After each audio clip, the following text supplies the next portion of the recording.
Concepts in 90 seconds. Make use of your time effectively. Listen to the concept, subscribe, and then do something else. Woohoo!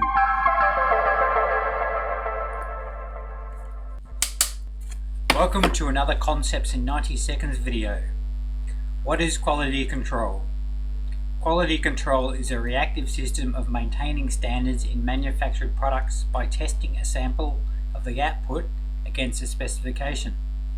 When something goes wrong, the root cause is sought and then corrective and preventative action determined and implemented.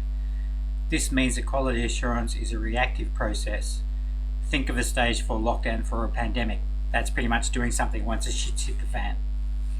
Well, that was quality control in 90 seconds or thereabouts. If you found this interesting or informative, hit the like button and also subscribe and hit notify to be informed when more videos are posted by me.